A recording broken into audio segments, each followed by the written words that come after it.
ধর্ষণ ধর্ষণ, সারা বাংলাদেশে শুধু ধর্ষণ ধর্ষণের খবর, ধর্ষণ, আজকে এখানে কালকে এখানে আগামীকালকে অমুক জায়গায়। এটা কোনো কথা হলো? ধর্ষণের বিচার কি পাচ্ছি আমরা?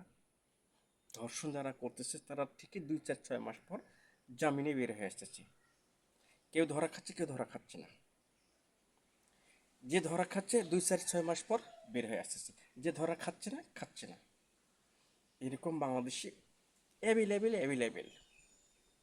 আমাদের ধর্ষণের বিচার হতে হবে কীরকম? আমাদের ধর্ষণের বিচার হতে হবে, আমি সাধারণ জনগণের মন্তব্য, বাংলাদেশের প্রতিটি জেলায় জেলায় যে ডিসি আছে, ডিসি অফিসের সামনে ধর্ষকদের বিচার জনসমক্ষে করা হবে।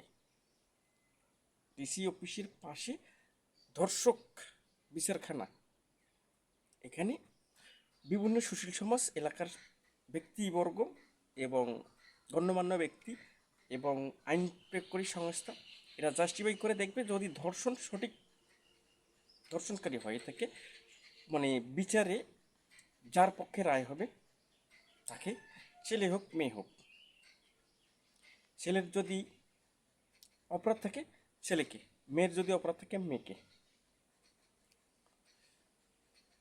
ঠিক জেলার ডিসি অফিসের সামনে ধর্ষণকারীদের বিচার। ধর্ষণকারীদের বিচার কীরকম?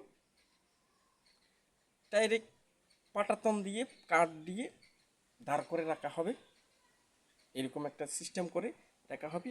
সাধারণ জনগণ উপস্থিত থাকবে, বিভিন্ন সুশীল সমাজ উপস্থিত থাকবে, আইন প্রয়োগ করার সংস্থা উপস্থিত থাকবে,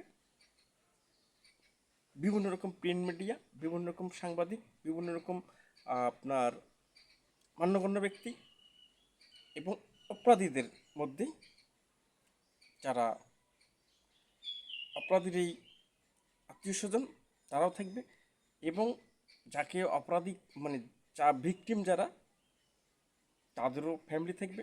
সবার মাধ্যমে এরকম উপস্থিত থেকে ওই ধর্ষণকারীকে পাথর নিক্ষেপ করতে হবে। কোন জায়গায়? ডিসি অফিসের সামনে ধর্ষণকারী একটা ঠিক স্থায়িত্বভাবে ওখানে মানুষ জানবে যে ধর্ষণ করলে ঠিক এই জায়গায় নিয়ে আসে, মানে সাথে সাথে বিচার। মানে আজকে ধর্ষণ করছে, আজ থেকে 3 দিন বা 1 সপ্তাহের মধ্যে ঠিক ওই জায়গায় নিয়ে আসি জনসমক্ষে বিচার। বিচারটা কি? পাথর মারবে, যতক্ষণ পর্যন্ত মারা না যাবে ততক্ষণ পর্যন্ত পাথর মারবে আর পাথর মারবে, বিভিন্ন রকম নির্যাতন করবে। দূর থেকে সাধারণ জনগণ, আইন প্রয়োগ করার সংস্থা, যে যে হয়ে পারে।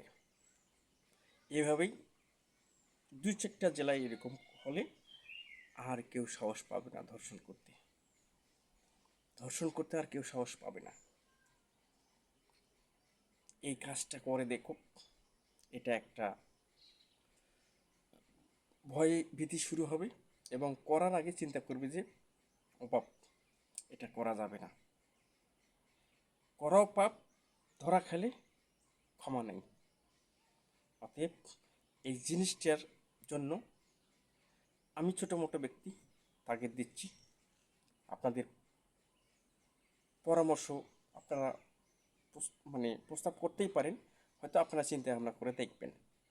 ইনশাল্লাহ ভালো থাকবেন।